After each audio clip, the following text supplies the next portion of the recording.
I'm like, how can a sport being invented in 1965 be barely known by anyone in the world and then suddenly become the number one participated sport this year in America? This is what makes me happy and motivates me. That's a good enough reason to do it. And I'll try not to go nuts either.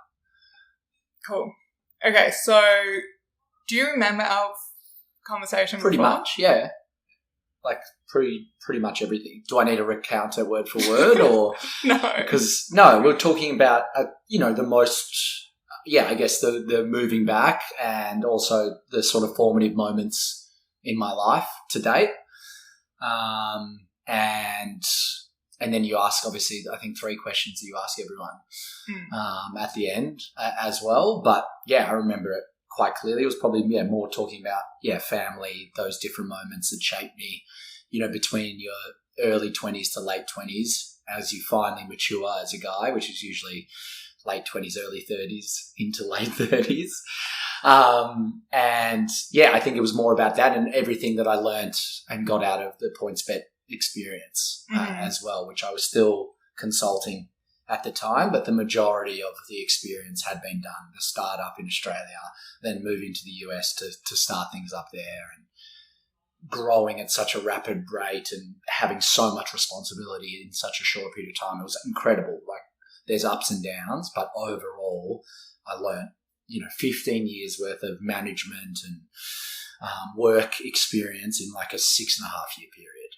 Mm-hmm. And that's really been a huge part or reason why I've had the confidence to try, hopefully go out and do something successful on my own. Cool.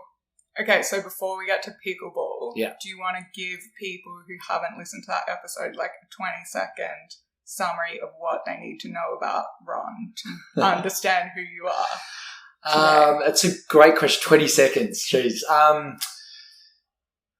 think I've travelled and lived all around the world. I've worked for a startup for 7 years of my life, and that's where I learnt the most. Splitting my time between Australia and then America, New York and Denver, and that was PointsBet. And I'm just an extremely passionate and driven individual when I get my mind into something.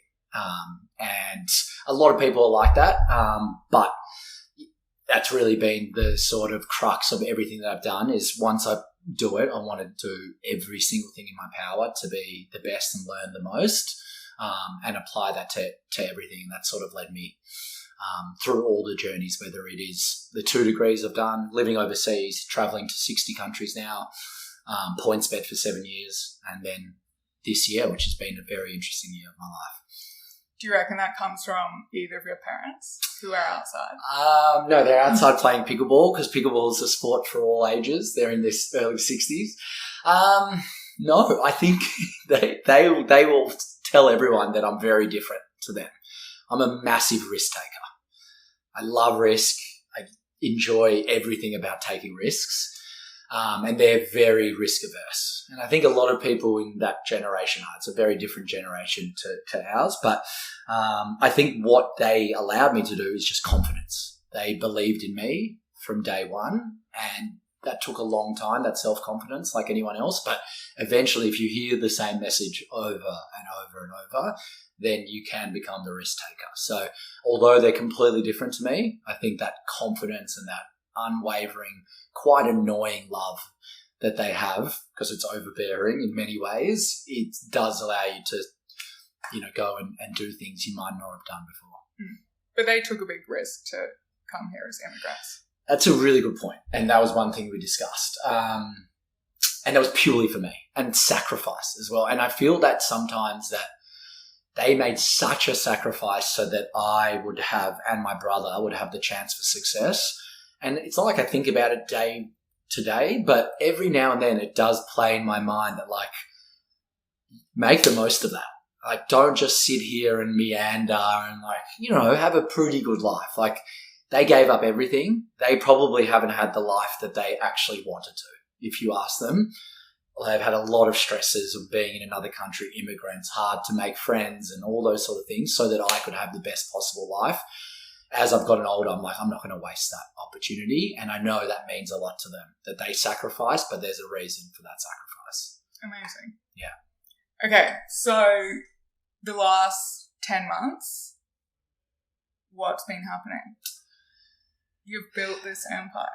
Built the start of an empire behind us, which is the first indoor pickleball super site in Australia, and I think in the Southern Hemisphere. I just can't confirm that 100%. But yeah, it's been the motivation since I quit PointsBet USA in September last year was to start my own thing. I didn't know what that was going to be, but I knew that I love startups. I love building things from the ground up, and my skills and personality are suited to starting things and taking them to a certain point. So I started to look into all these different things, and even when we spoke last, I was still exploring, but I had started to put a lot more efforts into pickleball, but it was really just a side thing. And it was understanding what the landscape was in Australia, how we could replicate the success and boom of the sport in the US, whether it would be the same, whether we would follow the same trends, Australia to the US, and then what is going to make us successful now, and especially 3 years from now, when pickleball ideally, hopefully grows to become an actual industry in Australia, because it's not there currently. And so I guess, yeah, everything started in January. We formulated a company and called the National Pickleball League. And I was doing that a couple of days a week while I was still consulting. And then quickly by March, I realized if I'm going to do this properly, I need to be all in. And April 7th this year, quit my job for the final time at PointsBet. An amazing 7 years comes to an end. And I've been working full time on pickleball, trying to get it up and running, the National Pickleball League, from scratch. Amazing. So what were you exploring other things?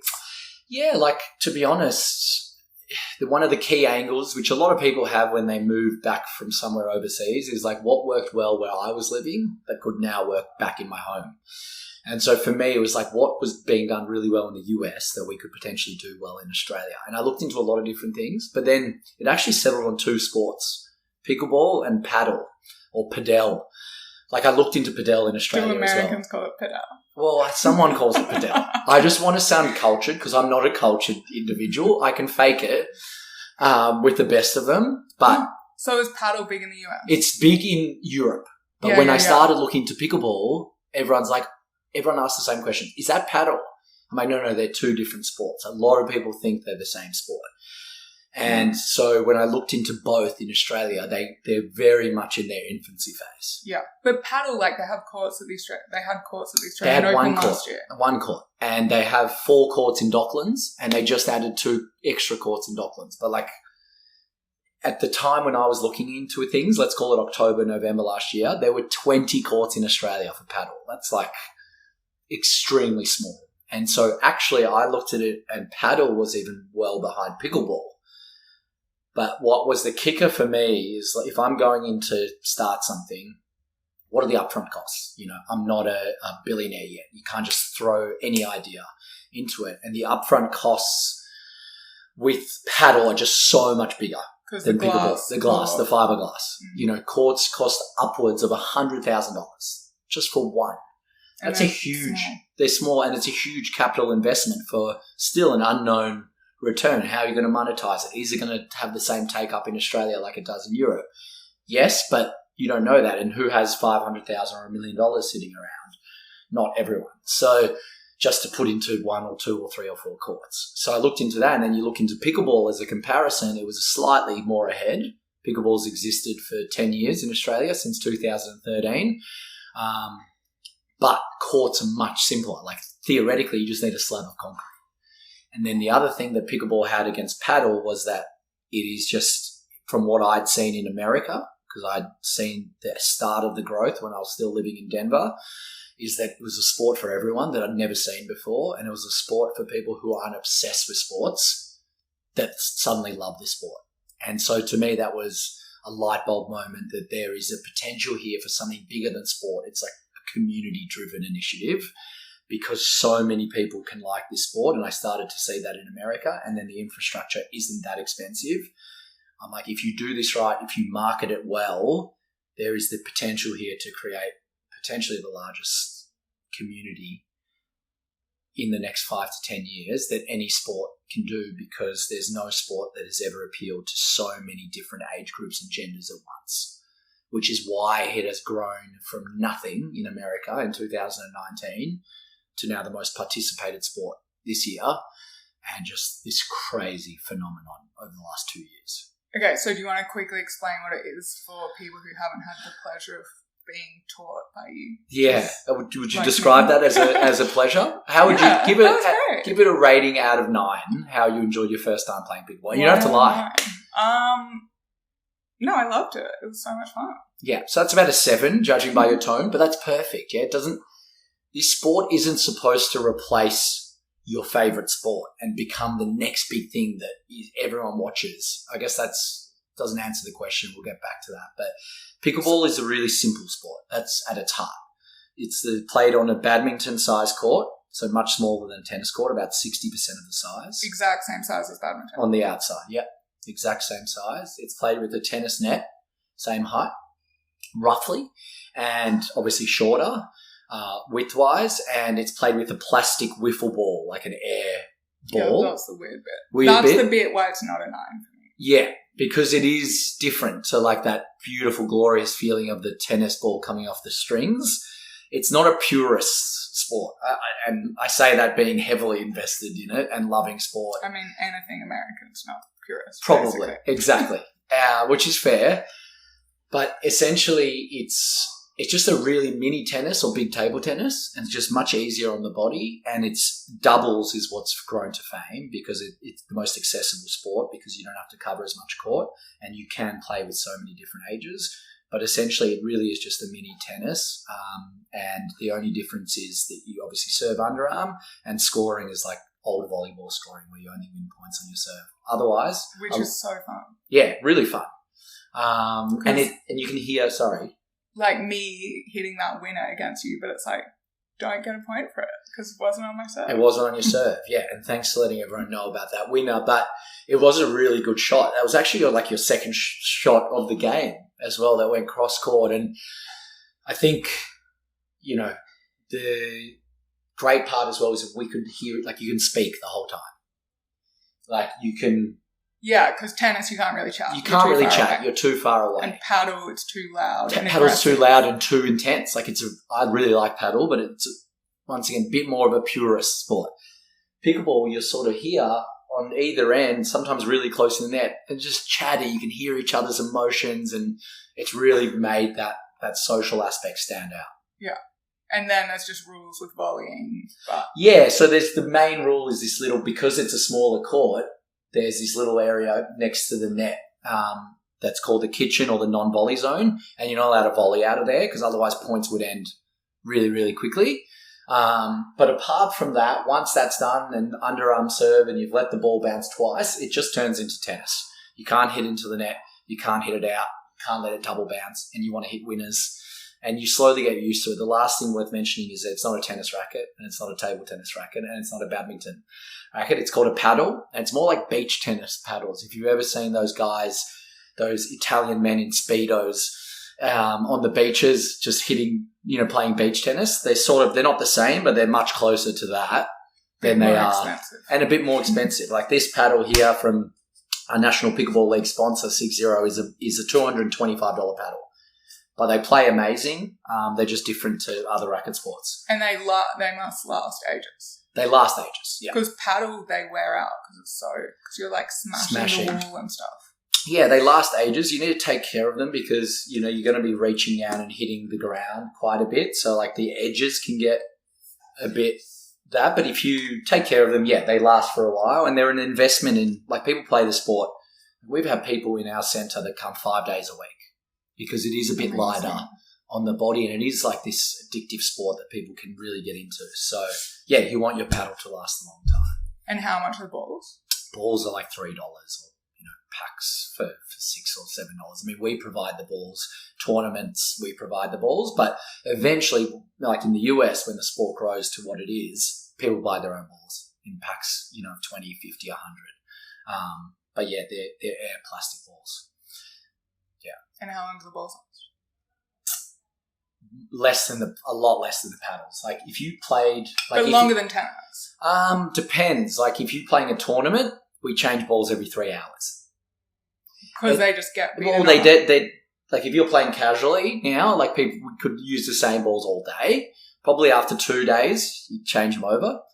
But they just get scuffed. And some of them sometimes lose shape. Sometimes they get cracked. Now, there's a lot of technology happening because it's become such a boom sport in the US. Technology is improving in 2 major areas. 3. One is, of course, paddles. And just to get the most spin and the most power and the most control and all of those sort of things, just like any sport, just those levels up. 2 is the balls to be deformed less and to last longer and to not crack. But 3 is also the sound. We don't have that issue right now in Australia because there's not enough courts, which is part of the infrastructure thing that we're trying to solve with our pickleball centre here. But in America, there's courts everywhere now. And for a while, there was a big controversy around the sound. Like you can hear like people, annoys neighbours. It's annoys neighbours, and it's in community areas, and it's just this pop off the racket. That's because it's a plastic hitting fiberglass or carbon or sometimes other plastics.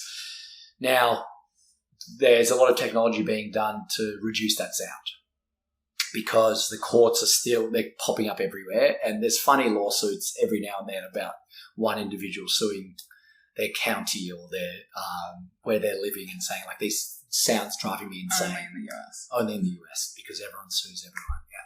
Okay, and you can play indoor or outdoor? You can play indoor and outdoor. It's become more, it's risen in popularity because of outdoor, because it's played on hard courts normally, just like tennis hard courts.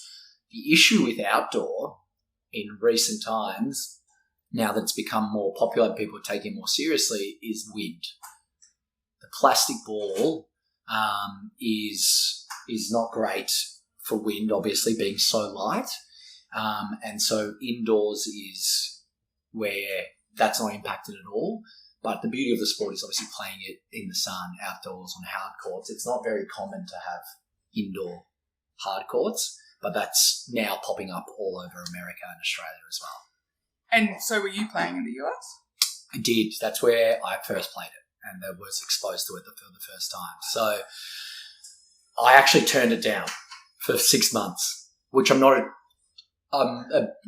ashamed about, but I was one of those skeptics. So people, which is what we're trying to change here, which is like the name pickleball makes it seem like this is a silly sport or a sport that's not going to be anything. I looked at it and I was like, I like tennis and I already have basketball and footy and all these other sports. Well, I don't need another sport.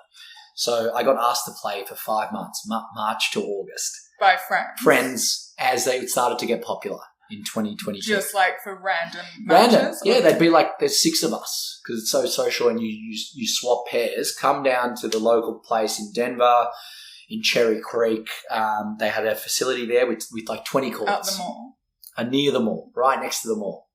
And 20 courts? 20 courts. Outside. All outside. So what's the asphalt? Yeah, pretty much. Because you just need concrete and then you can paint the acrylic paint on the top. And so I guess finally in August last year, I said yes. And I went down and I loved it. But that wasn't what was surprising to me. What was surprising was what I touched on earlier, that the people I was with aren't sports obsessed. I never really speak to them about sports. They were just friends. And they were talking about pickleball like I talk about other sports. And we could play like so easily with this random group of 6 people. When you go to tennis or play basketball or any of those sports, if you have a disparity in skill, it's just not fun at all. It completely ruins the session if you play someone who's not as good as you. In pickleball, there's still obviously disparities in skill, but the difference is in doubles especially, it's just much less of an issue. And people can pick it up so much easier and they improve so much quicker that by the end of your first session, you can be pretty even with decently athletic people. And then from there, you've had an amazing time. And that was, to me, interesting. But I didn't think much about it until a few months later when I started to look into it in Australia. And then I started to remember those moments and those thoughts that I had when I first played pickleball and started to think about it more from a business and commercial opportunity. And were they Americans? They were, yeah. And where did the sport come from? It started in America in 1965 in Washington, the state, not Washington, D.C. And it was invented by a guy who actually just had makeshift. He had a badminton-sized court and he just had makeshift stuff to create a paddle and these balls, and they created it from scratch, just hitting with the paddles and balls that we now know today. And the only reason it's called pickleball is because he had a dog named Pickles who would retrieve the balls for them. Oh my God. And that's the legitimate story. 1965. But it was not popular. It was only played in retirement homes or like by a very niche group of people until COVID. And it was as is the core, the kitchen. Yeah, everything was roughly the same. Like he came up with that. Yeah, I think a few of those progressions happened over the next 20 years from like 1965 to 1985. But the sport hasn't changed at all from a period. It's just, it was very much a niche sport and there wasn't enough courts. It was played on indoor facilities where people would tape them up or just use badminton courts. And then what was the surge in like where did it come from? Well, this is what I was really interested in. I'm like, how can a sport being invented in 1965 be barely known by anyone in the world and then suddenly become the number one participated sport this year in America? Like, how does that happen? Is it number one participated? Number one participated sport. Yeah. 51 million people have ever tried it. Yeah. In the US. In the US, which is insane. It's like, and it's already overtaken tennis on like the Apple Watch and all the fitness apps of usage. Wow. Which is crazy considering still if you walk around the streets in Australia, 93 people couldn't tell you what it is out of 100. As in they wouldn't have heard of it. They wouldn't have heard of it. Or they might have heard of it or they confused it for something else. It's still not there in a lot of places around the world. But what changed is I looked into it and two things changed. Infrastructure and marketing. For a sport or anything to be able to take off, you need dedicated centres. You can't be playing a sport at 3 p.m. to 5 p.m. on a Wednesday every week for that sport to take off. That's sort of what pickleball was. Come and play and we'll do it only at this time because otherwise it normally has to be a tennis court or a netball court or a basketball court. So more and more dedicated centres that look good, like had proper painted lines and everything, and then marketing. So instead of marketing it as a retirement village sport, which it was for so long, market it to younger people as well. They're going to love it just as much and make it look cool and start trying to pitch it to Sports Centre and other places, and suddenly got marketed as being a cooler sport than what it always was.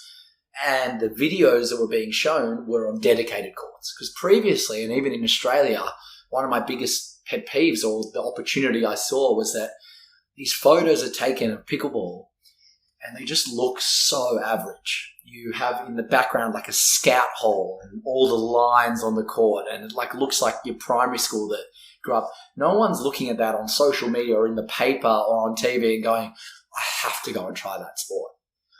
But if you walk into a facility like this or somewhere that looks good and you see people smiling and having fun, which they are, and it suddenly looks like, oh, wait, they have their own courts, they have their own centres, they have their own facilities. Maybe I should try that. Wow, that's much cooler than what I thought it was.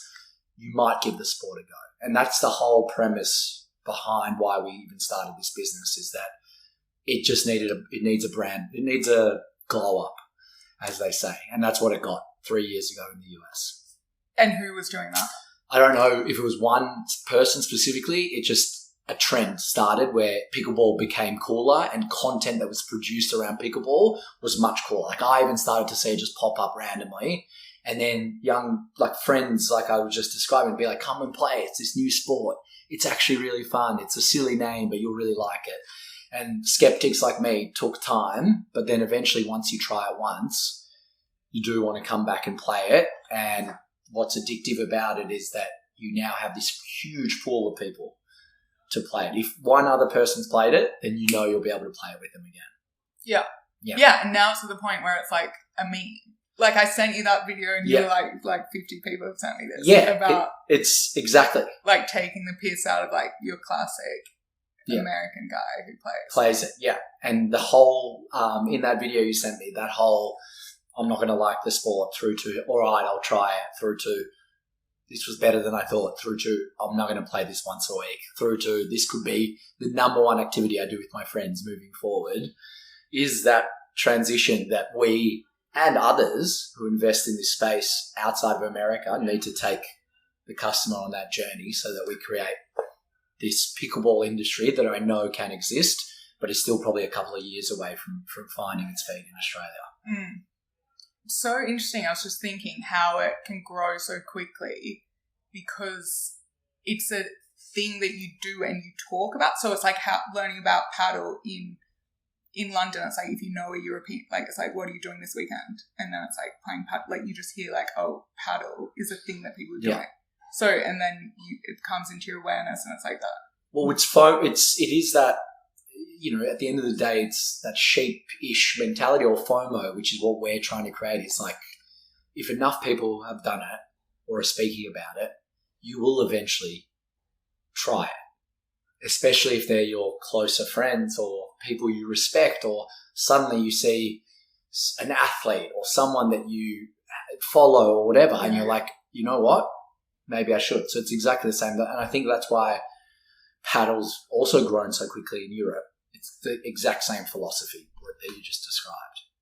Yeah. Okay, so were you thinking... So you knew when you left you were going to start something? Yep. Was it going to be to do with sports? Not necessarily, no. In fact, no, I mean, look, I do think there is a real benefit of starting things in areas that you're interested in because the passion's already there. I think one of the biggest keys to success for mine is you need to be hardworking, I think always, but you also need to be really passionate about what you do because it's twofold. One, it makes you work harder, but two, other people that you speak to about it, they then get infected by that passion. So one thing I realized at PointsBet and even now at the National Pickleball League, when people do give compliments or like, oh, this marketing's amazing or whatever, and I'm like, there's one key thing that I've realized is I'm just marketing to myself. Like I'm simplified my job over the last 10 years and I wake up in the morning and I look in the mirror and I pretty much am marketing to me and then the female version. But like that's how simple it can be. And I guess therefore, to answer your question, I gravitate probably to things that I'm interested in that I like, and it means that naturally I'll put in so much more effort and passion, and sport is one of those things. So it wasn't me coming back and going, I have to go back into sport. It was more I have to do a startup, which is another passion, and I have to bring something new and exciting, which is another passion. But in the end, because I was looking into sport and sport's already a love, it ended up being a natural fit. Interesting, because then that means you're emotionally invested in whether it succeeds or not. Because I was just, the last episode was with someone who's like had this entrepreneurial journey, and it's for a product that it's like nothing, he knew nothing about, which made it easier because when it doesn't sell, like he's not the customer, so then he just has to think about it. But I guess your energy probably works with that because you're like very charismatic and. Yeah, I think there's, so one of the big downsides of doing things you're passionate about is that you look at things through one very clear lens and you think that everyone thinks like you. While in that example of this entrepreneur, like it's actually such a benefit to not be in it because you can actually take yourself out of the industry and be a genuine outsider. And I'm not an outsider because I love sport. But then on the flip side, because I am also in the target demographic, it's not just the passion. For both of my last companies, including this one, we are targeting the 20 to 45 demographic, and I'm still sneaking into that demographic. So I think there is that benefit where just I naturally think about what I think would be cool or would work well, and then a lot of those ideas, not all of them, could apply to this. Now, what I think is critical based on your point is that might work with me and then a few others, but you need to surround yourself with people that have very different opinions, which I have. There's a couple you met today. But then also you do need to have strong, I guess, advisors that don't live and breathe your product, so they can tell you it from a completely outsider's perspective. Yeah. Which is really important. And I guess you're pretty resilient. Like if something's not working, you're not going to take it too personally. No. Like I love to win. I'm very driven, but I don't dwell on anything. Like I'll be upset for a couple of hours, and then the next thought is like, okay, that didn't work. So what? And I guess you get better at that. That's probably one of the things I spoke to in our first episode is about blocking out, is this sort of similar to, does everyone like me? Or does everyone think everything I do is successful? When you change your thought and realize that you're not going to be successful with everything, and actually owning up to that, and still, having enough success in most of the things that you do, that's enough. I still can take things to heart like anyone else. It's not like I don't. And like sometimes when you're really confident about something and then you get proven wrong, it's, that's not an amazing feeling. But the more and more that happens, the less and less it impacts you. And the more it just drives me in particular to just be better. I'm like, well, I didn't analyze this situation right. I got this one completely wrong. Why? And nearly always you can find the root of why. And sometimes it's your overconfidence, arrogance, or whatever you want to call it, to think that you know everything. And as soon as you realize that you don't, but you're allowed to have strong opinions and you're allowed to back yourself, and you're still allowed to get it wrong, and then you're allowed to back yourself the next decision, even if you got the last decision wrong, as long as most of the decisions are in your favor. Yeah, and you're learning. You're learning from them, and you're not, you're still getting more things right than wrong. You can move forward. Yeah. And as opposed to thinking that every, failure, then, I should pull back and be less confident on things. And yes, sometimes that's the case as well. It's like, hey, you needed to do more research there. Then other times though, and this is the hardest part, is sometimes especially with startups, is you do have to go with your gut quite a bit. And gut only works with experience. Gut's great as a concept and a thought. But suddenly what your parents told you, and like other people who are older than you, like, and they say, you'll figure it out, or you'll know what we're talking about when you're this age, that starts to make sense as you get older, because it's just experiences. It's just a lot of failures have happened and a lot of successes have happened, and you've combined both of those things together. And it means every time you're making a decision next, you're just drawing on a larger subset of things that you've done in the past. And I like to do a million things. So the subset is just pretty big, and it's still not close to where it needs to be for me to actually make every decision a good one. But it's much better than what it was 6 years ago or 8 years ago when I started at PointsBet. And it was fast forwarded due to the amount of decisions I needed to make. But that's probably an example of that, you leaving EY to go and pursue something that you just felt was right. And everyone can be like, this is a bad decision. But when you... like sometimes it's like there is this voice that's like, no, I just have to follow that. And it's never going to be a mistake because you're listening to yourself. Yeah, you're listening to yourself, and you're doing it, if you're doing it for the right reasons. Like what I mean by that is that this is what makes me happy and motivates me. That's a good enough reason to do it. Even if it's not financial driven and it's not X driven. At the end of the day, like the way I look at it is when I wake, that first thought you have when you wake up, I want that thought to be a positive thought more days than it isn't in a year, and then it's been a fantastic year. And what I mean by that is, like, I've had an incredibly stressful even few weeks, let's say, getting this venue up and running. But still, when I wake up, while there might be the stress of, wow, there's so much to do, there's still that excitement still of, wow, I'm only thinking. When things can get negative is when you wake up and your first thought is like negative. I can't believe I have to do that, or I'm dreading doing that. Yeah. I don't want to get out of bed. I don't want to get out of bed. But when you can flip it, so you're still going to be stressed about things, that's not going to change, but you overwhelmingly still have a positive mindset for the day, that's when, you're going and you're trusting your gut about something that you're interested in doing. So, yeah, and I think the key thing is that everyone's different. Like what I love about even like some of the people that I'm still close with EY, like Benny was on, And others is that we are different and we're motivated by different things, and we can take completely different paths and still be equally as happy in different ways. I need to be stimulated all the time. Other people need stability. We go this completely different path, but hopefully we reach the same level of contentness about ourselves. And once you appreciate that, I'm not telling them that what they're doing is wrong, and they're not telling me what we're doing wrong. We're both fascinated by each other's lives because it's different. And do you ever get into a thing of like, should I be following a different path? No, never anymore. Like I'm too far down this path. Like maybe 5-6 years ago.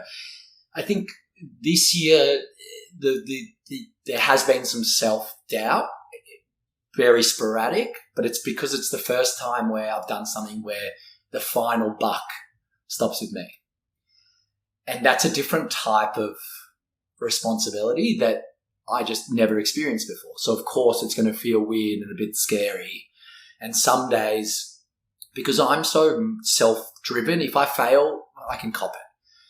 But when you convince people to come along for the ride, which you do in a startup like this, what I found the trickiest this year, the real moments where you have that not feeling or like that, oh shit, what am I doing? Was like, okay, well, if this fails, it's not like I've convinced other people to come along. Like, of course they're going to be okay, but it's this very different feeling when you have the pressure of other people and not just yourself. Because when you're doing, you're working your own business for someone else's business, at the end of the day, the buck stops with them. And if you quit, they're going to replace you or whatever. But when you are somewhat responsible for other people because it was, you are the final decision maker, there are days where you like doubt yourself, and that's fine. But then you're like, wow, okay, well, it's not just me now. And so that's been an interesting thing to navigate. So how many other people are involved now? 4 others are involved in different capacities. So what are the biggest challenges been? Or what's the process been from you were thinking about it, kind of doing it on the side, to where it is now? The starting point is brand. And this is a branding exercise, is creating like what is the vision of what it's going to look like externally. For me, any business you do at the start is a fake it till you make it. And the only way you fake it is if it looks good externally. What you need to do when you start a business is to convince the world that doesn't know anything about your business that your business is bigger and better than it actually is. I don't care what you do. That is the key thing to start it. And so for me, that was the starting point is, hey, getting this creative person that I used to work with as I can't do that. I've got the great ideas, but I don't have any creative Photoshop, video editing, branding ability.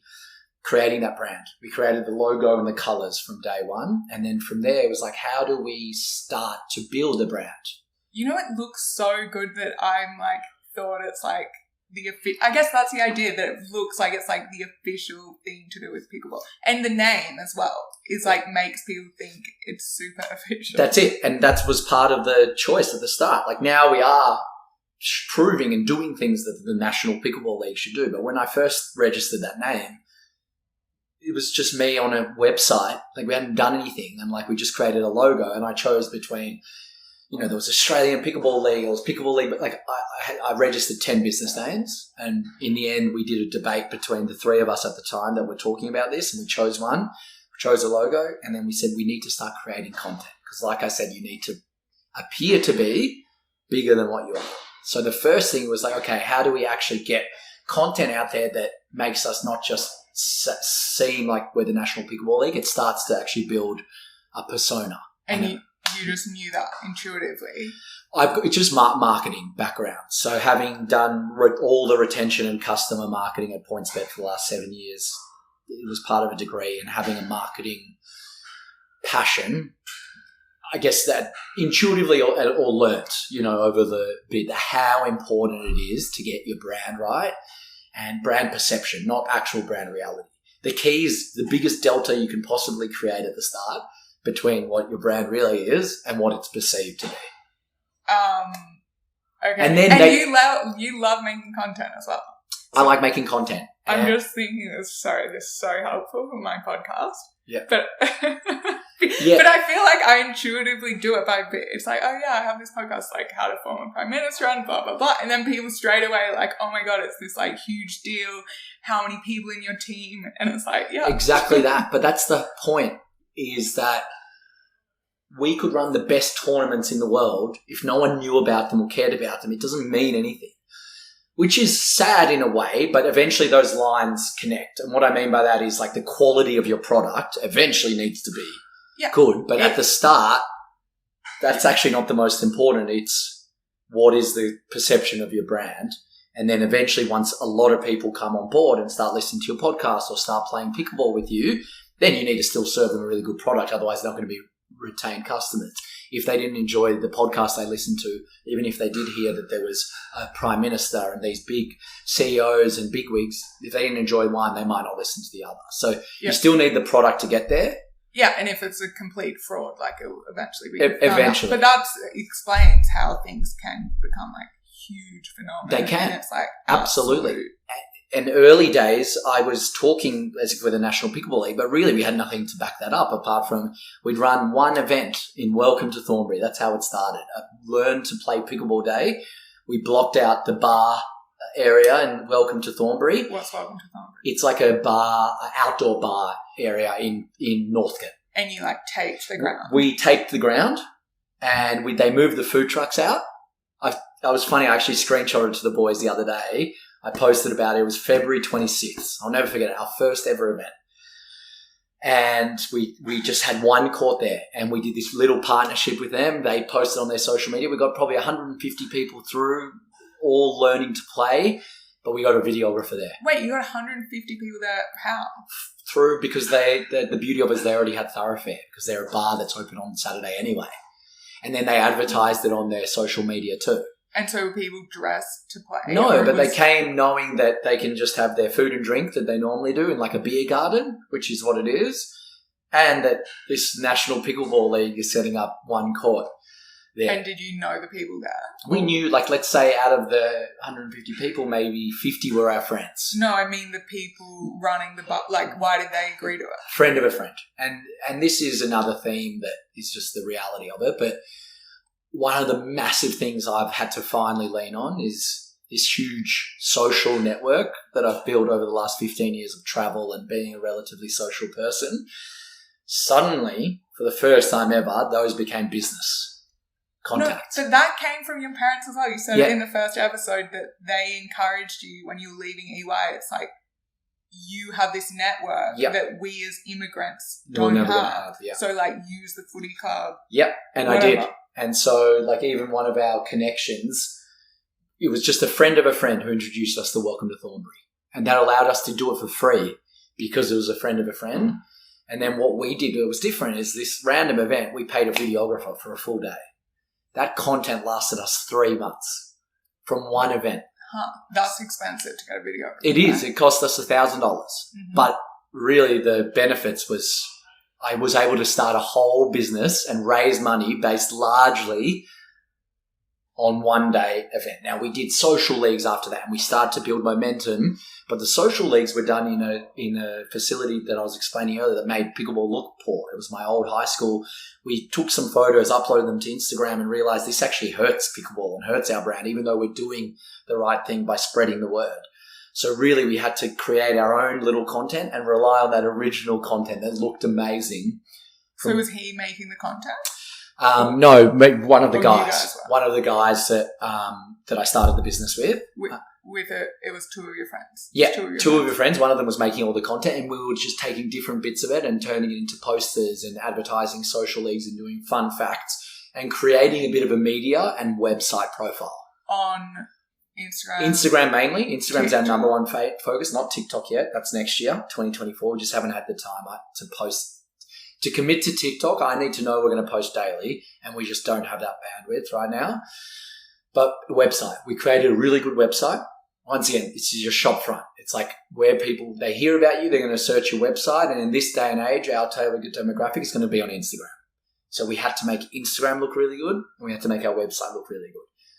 That was the starting point. And the traffic to the website is literally from people hearing about it. And Correct. then Google like Pickleball Australia. Yeah, Pickleball Melbourne, where to play, Pickleball League, Pickleball venue. Our traffic, like, and all of these things take so much time. Like the starting bit, which I love, is quite painful because you're posting these things, and it's when you have 200 followers, and it's hit and miss, and you just got to keep doing it because then you get up, and then there's this snowball effect. Like, we're still not even close to where we want to be, but we had 2,000 people visit our website over last week. After, which is incredible from where we came from running this random event on February 26th this year. But it's the hard work from February to October that then leads to that 1 week in November having that traffic. Even though it might seem it's the recent stuff that you've done, it's all part of the journey together. And so back in Feb, when this was starting, were you like, could be this, could be other stuff, or you were like... No, we didn't really know. We knew that we needed to start a league or a name that had credibility, and that we wanted to create a brand. Like, that we wanted to create something that would be bigger than the actual league. It's much more of a marketing play, because what I saw was unique about the sport was not necessarily the professional aspect of the sport. It was the community and social aspect, and the fact that it appealed to so many people. But on the flip side, who cares if I call it Ron Pickleball or Delia Pickleball? But if I'm called the National Pickleball League, you enter conversations earlier that you probably don't deserve to be in at that time. And so the thought was, start the National Pickleball League, start running stuff so that at least, you're not a complete fraud, like you said, like you're not just a name. So we ran social leagues, we ran pop-up events. I meant a fraud is in an actual fraud. Yeah, correct. You're doing a fraudulent, a crime. FTX or something. But what we did is started to just run multiple events and then start to really strategize and think and realize, okay, well, cool. We're the National Pickleball League. We have all of these future plans to expand, but for now we need to actually be a national league. So we have to run tournaments in cities outside of our home city. And so eventually that, I guess what I'm trying to say to your question is that it's sort of naturally you start doing things like you run the Learn to Play, you run a social league, you start to invest a bit more time, then you start to think about strategy a bit more, then you start to get a plan. So I would say our plan in February wasn't clear. Our plan in July, when we were raising money and we'd had 4 months to think about it, and we realized we needed to run tournaments and actually create the National Pickleball League properly, started to formulate. Yeah, but I mean, back in Feb, were you thinking, like, business-wise, you might start something else? Or, like... Good question. Or were you pretty committed to this? I was pretty committed to this now. Like, in December, Jan, maybe that my mind was still wandering, but once we ran this event at Welcome to Thornbury, and then it got into March, I was like... I started to realize I was already putting 30 hours a week in. And I'm like, if I'm going to do it, I'm just going to do it all in. I can't commit to anything else. And so that's why so soon after that, I was like, because I was still working 3 days a week, I'm like, I can't do both. So April, I was like, that's it. This is it. And the other two guys were fully committed? Or you have No, so that's been part of the challenges, is that especially when you get into your early 30s, it's very different to when you're 24, 25, and you say yes to everything, and there's no worries or stresses, but now everyone's at a completely different life stage. Some people live overseas. Some people still have a full-time job. Some people just having their kids. Some people are between moving cities. Some people have stuff going on with their families. It could be anything. So at the time in April, was one other guy fully committed, but even then we're not getting paid or anything. So you're working as hard as you push yourselves. And then 2 other guys part-time. But that part-time could range from 0 hours in a week because they have other jobs and other things to 10, 15, 20 hours. So I guess that's one of the really hard challenges, and why I think and I admire people who do startups, and I also understand why people don't, is like it is super hard when people are on different commitment levels because it's not their fault. But there is this difference of how much each person is contributing, and that causes A, you don't know what you're going to get, and B, it's just not a normal work environment. So it requires a lot of trust and a lot of sacrifice and a lot of open conversations to have with people, and also the right people who want to come along for a ride that can be bumpy, along the way. Yeah. Okay, so raising money. Yeah. Business plan. Yep. So is this what you're getting to, that it's like licensing the brand so people can run events? Yeah, no, it's creating the number one brand in Australia. We want to elevate the game. And what I mean by that is that if you're thinking about pickleball, you're playing pickleball, you're digesting pickleball, you're doing it via the National Pickleball League. But that's the revenue model. The revenue model is an interesting one because revenue exists when an industry exists. The industry doesn't exist yet, but we're trying to get in early and be the formative, preeminent brand of the industry.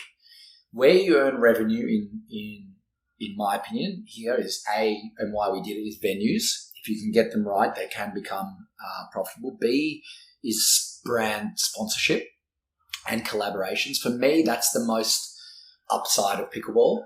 Why I was really motivated to get into it was not to create necessarily a professional league, the National Pickleball League. It was because what I saw was this opportunity that theoretically there's not one brand in the world that we couldn't work with, because we don't alienate male, female, mixed gender, 80-year-olds, 16-year-olds. It's that one sport that I've never seen before, one activity where theoretically every single brand that exists in the world could be a partner.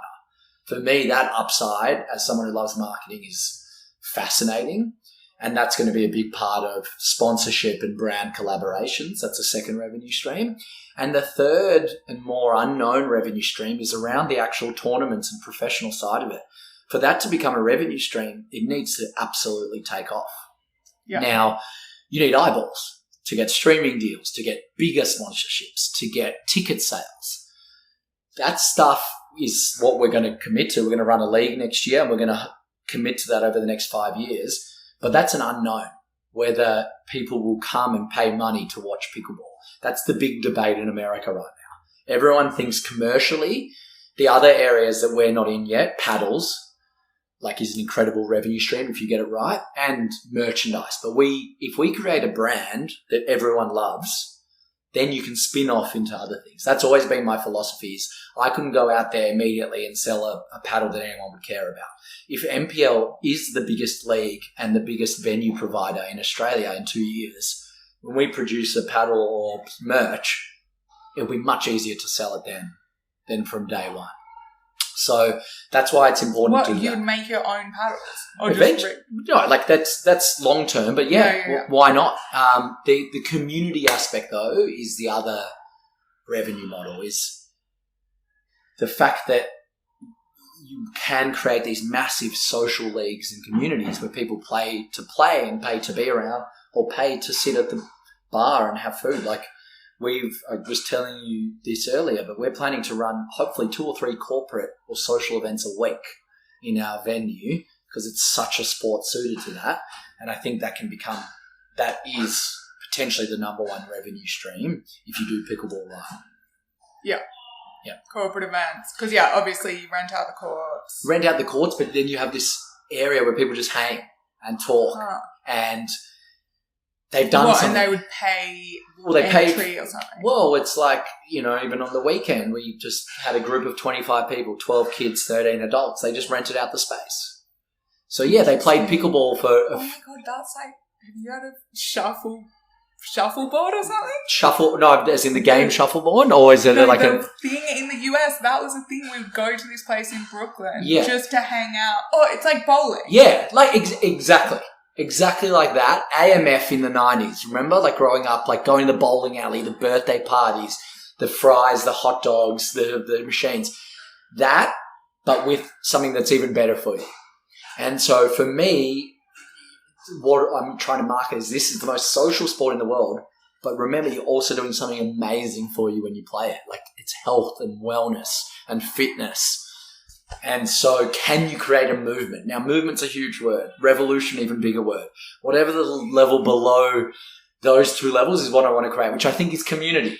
But can you create... No, go for a movement. Go for a movement. I think, for a revolution. I think we can create a movement. I think revolution requires a tiny bit more... Violence. Yeah, maybe violence and maybe something that's actually earth-shattering and earth-changing. But I think movement is a possibility if us and many others get it right. Like, there is so much potential in this sport from a community and movement standpoint.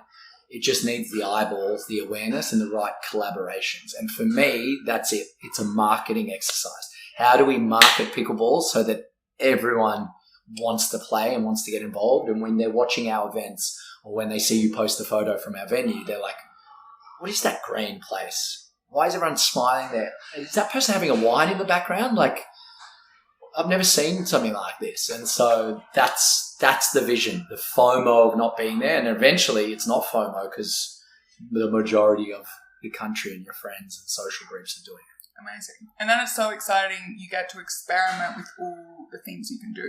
Like, I was thinking when you're talking about the court surface, I had a guest on who was like a tennis coach, Doug Grant, and he was on the tour, but he went on to be like, for tennis, he went on to be like, I want to see what they're doing in the US with tennis. Like, this was back when it was like so amateur, and then like to what it's grown into, it's like crazy. But he's like, look, so it's like they did so many things like coaching, then it's like court, like now he does court care. That's his main thing, is looking after all the tennis courts. Amazing. But he did retail at one point. It's like there's all these worked at the events, like so many places it can go. Well, that's it. And like, tennis created this huge community, and that's why as well. And it's interesting you mentioned Doug. Like, we realised that, and that's why we brought on someone last week who was the ex-CEO of Tennis Australia, Steve Wood, the board member now of NPL, and what he was so passionate about when we were speaking to him through this process of convincing him to come on board is when he was at Tennis Australia from 2005 to 2013, he was the one that championed this incredible growth. The blue, you know how you said you think this is the official colour? He brought in that blue that we now associate Australian Open and tennis courts with, and he created this affiliate network of coaches that then became these huge advocates for the sport, and the tentacles of tennis became part of Australia everywhere you go. What was the passion there was the experimenting to create communities. The sport is the vehicle, the community is what then drives actually revenue to the sport. And so that's where tennis did such a good job. And that we're hoping to learn from that for an even more accessible sport that might never actually be the level of premium. Like tennis will always have the Grand Slams and always have proper, and I think it should never lose that. Pickleball is the little cousin or little sister or little brother, but it can follow the same community outreach path. And so did they have the competitions? Like paddle has proper competitions that are televised and it's like yeah. So I mean, America, there's two major professional leagues.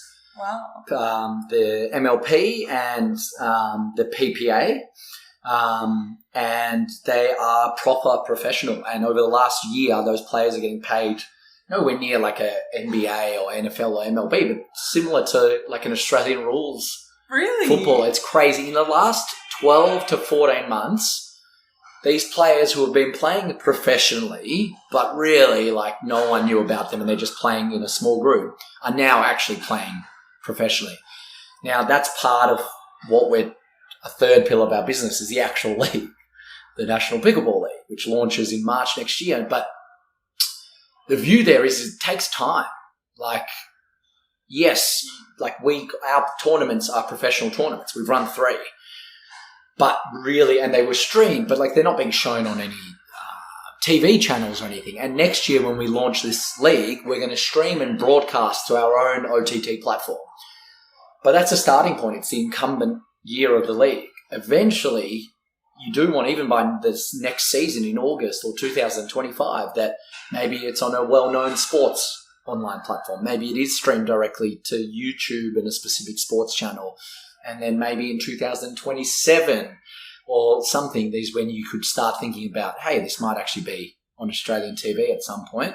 Everyone's got this vision now that is getting into pickleball that 2032 Brisbane is, because it missed out at LA, which is just a bit of a surprise. They announced 6 new sports into LA 2028, and pickleball wasn't one of them. And America pushed really hard, which was a surprise it didn't get in. But now all the sites are on Brisbane 2032, which is in our backyard. So, and if it does get accepted as an Olympic sport, that's credibility number one. You don't even have to do anything. It will be on TV. Yeah.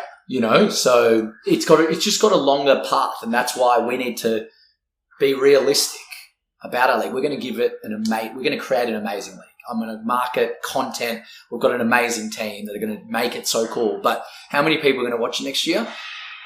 If we get to 20,000, that's a good result. But then by the next season, I'd love it to be 50 or 100. And it's just, you've got to start somewhere. But the professional league will take 2, 3, 4 years, just like it did in the US, where the last event they held, as an example for you, was, I think there was something like 2 million American viewers, which is huge, but still nowhere near, the other mainstream sports. And are the athletes in the US, are they like from other sports, or they came up through pickleball? Most of them have come up through pickleball, but like 50% of them have an ex-tennis background. And then there's big tennis players like Jack Sock, who was a big tennis player, Sam Querrey, John Isner. They're moving to pickleball now because they can't. In tennis, and this is one of the big things for us that makes it so exciting, if you're not in the top 10, 20, 50, like what we hear from everyone is it's really hard to make money on the tour. There's almost more money in pickleball immediately right now because it's just such a boom and there's so much investment in the sport. So, yes, a lot of these tennis players that are well-known are coming in, but then the pickleball athletes, a large majority have, they were a good junior tennis player. It's not a requirement because there's still that 40% that weren't, but it definitely does help. Like there's a lot of transferable skills, and there's also that mindset that we're trying to imply into Australia is that there's a lot of gun juniors. You would have known gun junior tennis players growing up who never made it. Those players now are the National Pickleball League's number one target because they can, not all of them, but a lot of them can make it in pickleball and earn a living over the next few years once it grows to where it needs to grow. So for them, it's like you've got to convince them it's not a joke. Yes, exactly. How do I do that? With an actual venue, with a nice content. Like over the last 6 months, even in Australia, which is still tiny, a lot of medals have been won in some of our tournaments, including ours and others that have been tennis players who picked up the sport 4 months ago. And that's the new wave. But it's still like quite fun, or does it get serious? It gets really serious. In fact, you'd be shocked. I want you to come back when there's a tournament one time. Pickleball players take things more seriously than any other sport I've ever seen. So, pedantic about things. And if they're listening, I'm doing everything I can to make your lives as great as possible. But it's the truth. They're very particular about everything. Even when we put in these courts, I was so worried when we ran the tournament that people would come and be like, this doesn't play like an outdoor court. This is still not great. We didn't get one complaint, which is, we've done so much research on that and everything, but we would have been told. And and you're told when things aren't run. There's a certain way, I think because pickleball was such a small community for so long, it's like, this is how we do things. Now, I very much respect and love that. And we are opening and giving back, I think, to the community as much as we can. What I say and what our mantra is like, hey, we want to appease you guys, but we also want to make this sport cool for the 99% that aren't playing. So we need to find this middle ground. And that's part of our vision is when it's certainly not alienating. In fact, we obviously welcome the existing crew, but we need to try and do new things because what's been done to date in Australia and in a lot of places around the world has led to very marginal growth. I want to see rocket ship, hockey stick growth. Yeah. And so raising money, was that about setting up the venue? Because obviously mainly expensive. It's an expensive commercial rent's not cheap. And so most of our funds have gone to the venue because our marketing is mainly word of mouth and content.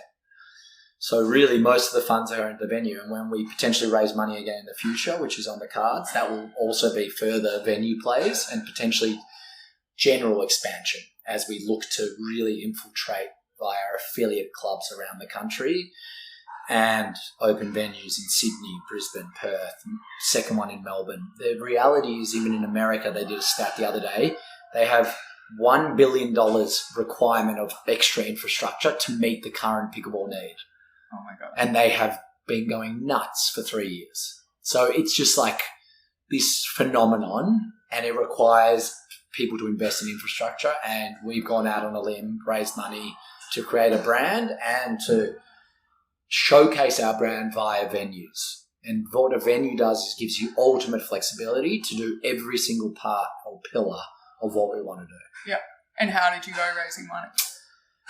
Good. It was very interesting doing it properly. Like, I was half involved at PointsBet, but not really, like just aware of what was going on. To actually be doing it yourself, it's a lot more tiring than what I thought. You're essentially, you believe in something, you now have to really convince people to believe, put their hard earned in. But I guess the benefit I had was that there was a lot of, they called it a friends and family round, that were always going to take the conversation because they believed in me enough, or would always have that first conversation. So, and even give you advice on your pitch. Exactly right. Advice on the pitch, and then introduce me. This has been the great thing, is that our first round of investment was 50% friends and family, and then 50% introduced people who were strategic advisors or ex-athletes in the end. But it only because of those initial conversations that I had, and knowing you have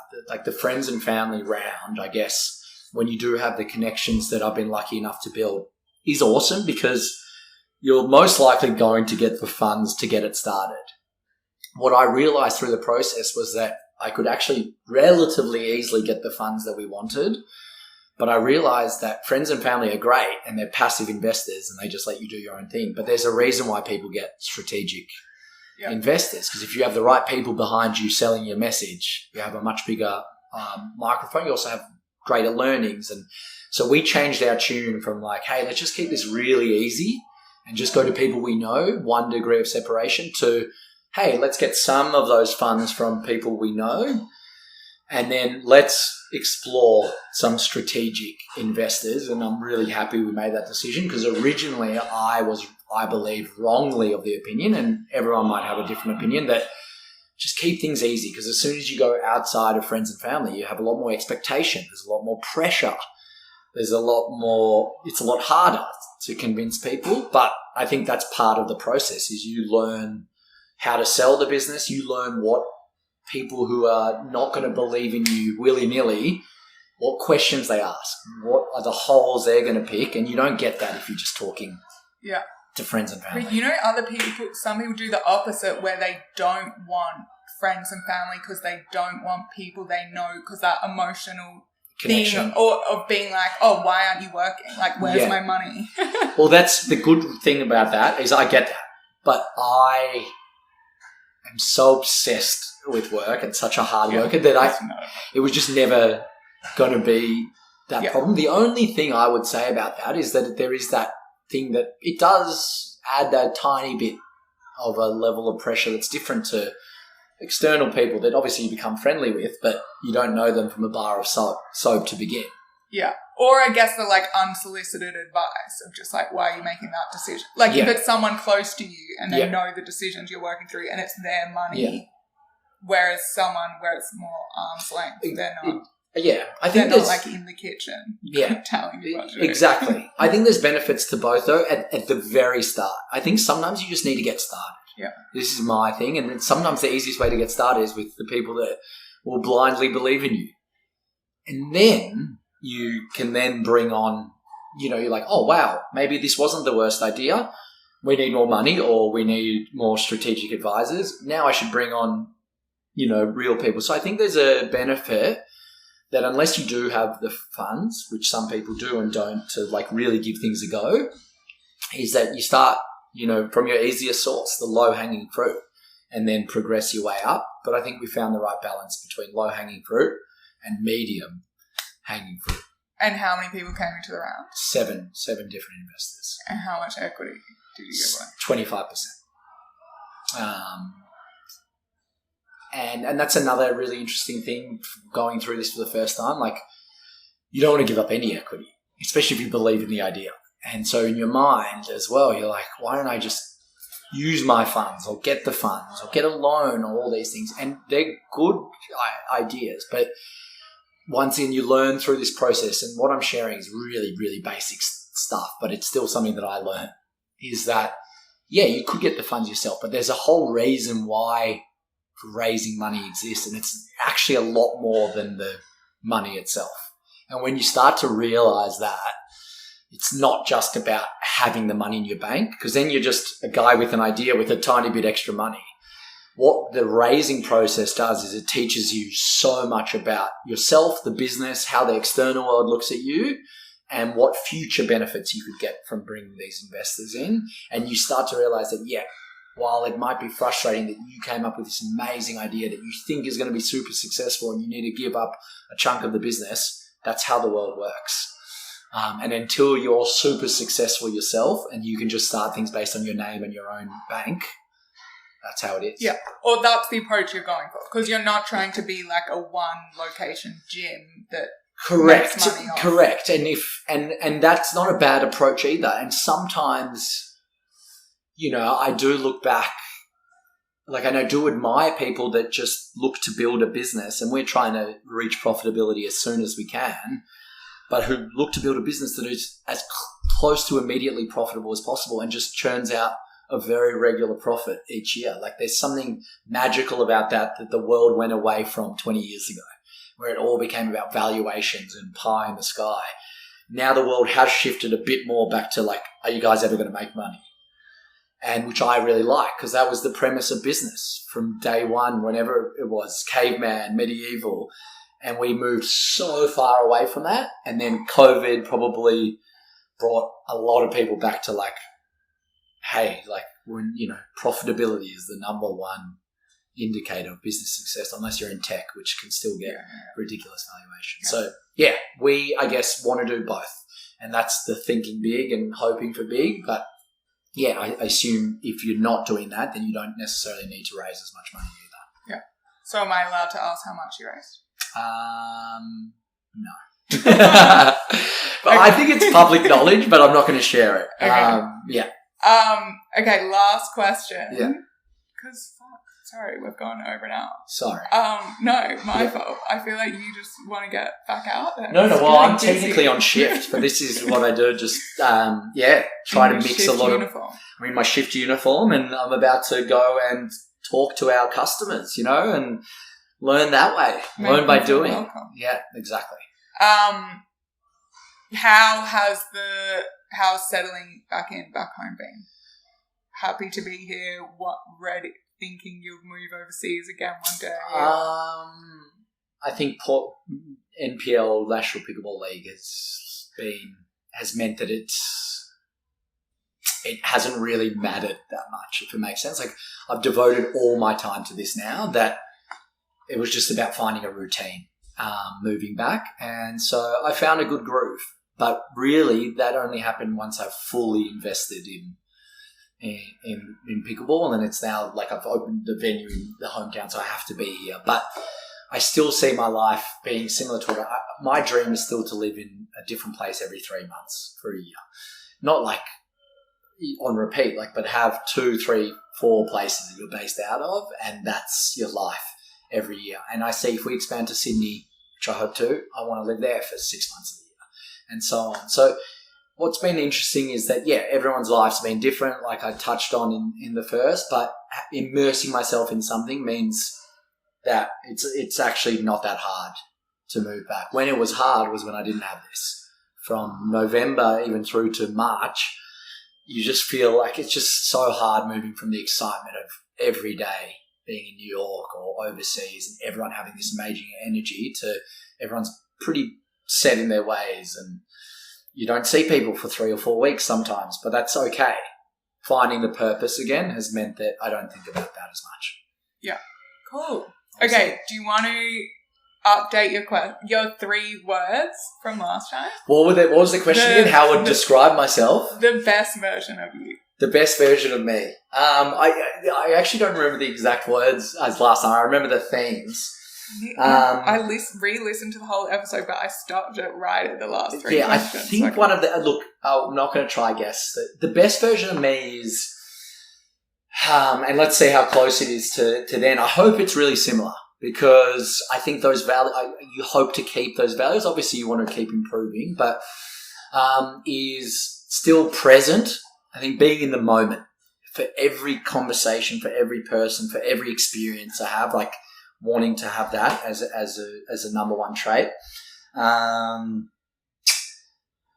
Leaving people with a positive outcome of having spent time with you, exposed to you, they get something beneficial out of it. Not in a transactional way, but more like, hey, I was enriched slightly by that.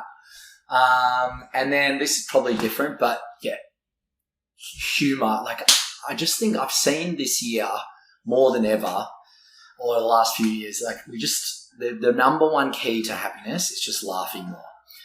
And if we can put ourselves in positions where we're just laughing as much as possible and things aren't taken as seriously, which is hard after what everyone's gone through, and I probably had it a lot easier during COVID and this huge change the world saw over the last few years, but still my number one thing is leave people with laughter. And that probably links to the first 2. But yeah, that's what I'd say.